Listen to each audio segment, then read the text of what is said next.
Assalamualaikum warahmatullahi wabarakatuh.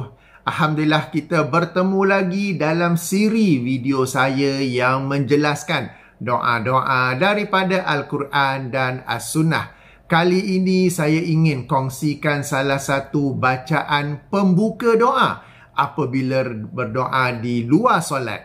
Apabila kita berdoa, kita sebenarnya sedang meminta daripada Yang Maha Besar, Yang Maha Agung. Justru sudah tentu apabila berdoa kita ingin memulakannya atau membukanya dengan sesuatu yang terbaik.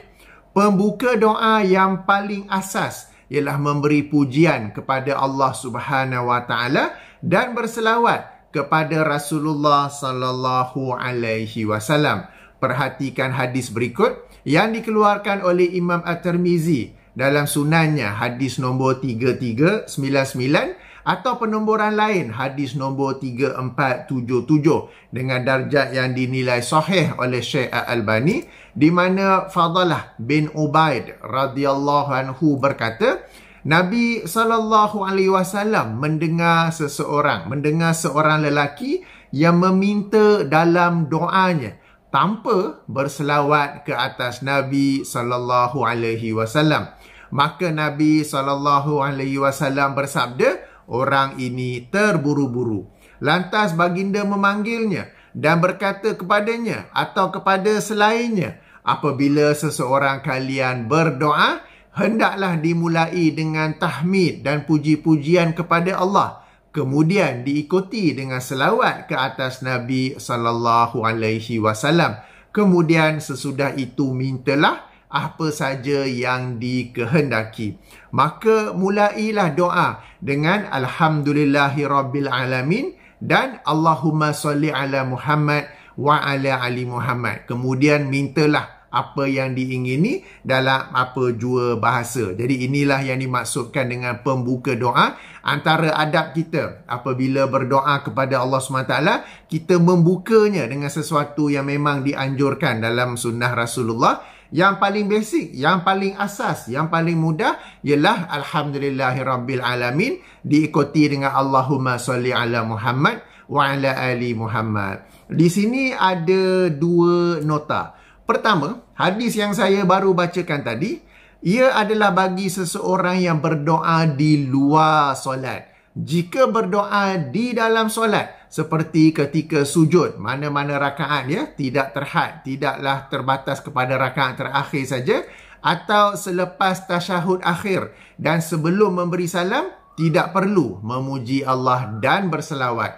Ini kerana bacaan dalam sujud, Subhana Rabbiyal A'la, sudah cukup sebagai pembuka doa. Demikian juga bacaan dalam tasyahud, sudah ada puji-pujian kepada Allah dan selawat kepada Rasulullah, maka ia sudah cukup sebagai pembuka doa. Kedua, perhatikan yang diajar oleh Rasulullah sallallahu alaihi wasallam ialah berdoa kepada Allah dengan dimulai dengan puji-pujian kepada Allah dan berselawat kepadanya. Selawat yang dimasukkan di sini ialah selawat yang biasa saja. Allahumma salli ala Muhammad wa ala ali Muhammad. Sebahagian agamawan pula ataupun kebiasaan sebahagian masyarakat kita pula, mereka menganjurkan pelbagai jenis selawat untuk mendapatkan sesuatu yang dihajatkan. Antara yang masyhur ialah selawat tafrijiyah, untuk dibaca sekian jumlah kali untuk mendapatkan sesuatu hajat. Ada petua yang berkata sehingga 4,400 dan 44 kali. Masalahnya, selawat tu sendiri bila disusun, bila kita semak, ada unsur-unsur yang kita kata boleh membawa kepada syirik. Ada unsur-unsur yang menyalahi akidah. Ada unsur-unsur yang tidak disukai oleh Rasulullah sallallahu alaihi wasallam, seperti puji-pujian yang berlebih-lebihan. Saya ada buat video yang berasingan tentang ini. Beberapa video juga, sila cari di saluran YouTube saya ya. Dan kemudiannya bukan sekadar lafaz selawat, bilangan kali nak baca selawat tu sendiri. Macam selawat tafrijiyah ni ya, mana mari nombor 444 ni, 4,444 kali ni kan, saja-saja buat. Okay. Padahal yang diajar oleh Rasulullah SAW adalah mudah sahaja ya. Kita sekadar membaca selawat ataupun tadi tu kita mulakan dengan puji-pujian kepada Allah, baca selawat yang basic, kemudian terus berdoa kepada Allah Subhanahu Wa Taala. Baik, demikian tadi tu ya asas untuk memulakan doa apabila berdoa di luar solat. Di sana ada beberapa hadis lain yang mengajar kita cara membuka doa apabila berdoa di luar solat. Salah satu daripadanya yang ingin saya kongsikan bersama dalam video ini ialah apa yang dikeluarkan oleh Imam Abu Daud dalam sunannya. Hadis nombor 1277 atau penomboran lain hadis nombor 1495. Dan ia dinilai sahih oleh Syekh Al-Albani, di mana Rasulullah SAW pernah mendengar seorang lelaki memulakan doanya dengan Allahumma inni as'aluka bi anna lakal hamdu la ilaha illa anta al-mannanu badi'us samawati wal ard ya zal jalali wal ikram ya hayyu ya qayyum. Okey, saya ulangi ya.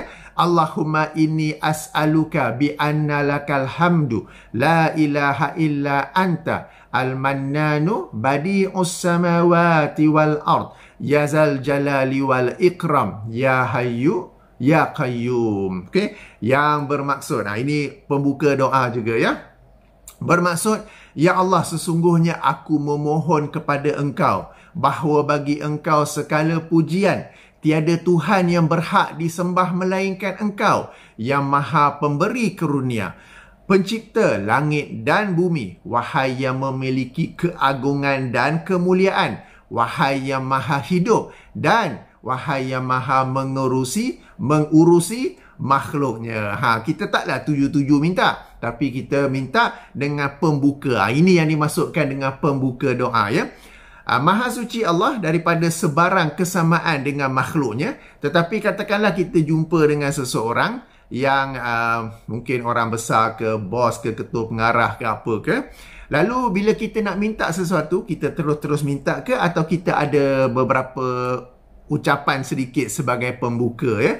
Maha suci Allah daripada sebarang kesamaan dengan makhluknya. Tetapi itulah, apabila kita ingin berdoa kepada Allah SWT, bila kita nak doa tu ada pembukanya. Yang pembukanya itu akan dapat meningkatkan lagi kadar kemakbulan doa kita. Okey, kita dengar ya apa yang disabdakan oleh Nabi SAW apabila mendengar lelaki itu membuka doanya dengan lafaz tadi tu ya. Saya sambung hadis. Maka Nabi SAW bersabda, demi sesungguhnya dia telah berdoa dengan nama Allah yang agung, yang jika dia berdoa dengannya pasti dimakbulkan, dan jika dia meminta dengannya pasti akan diberikan. Berarti pembuka doa, buka doa dengan lafaz tu, kemudian mintalah apa yang dikehendaki.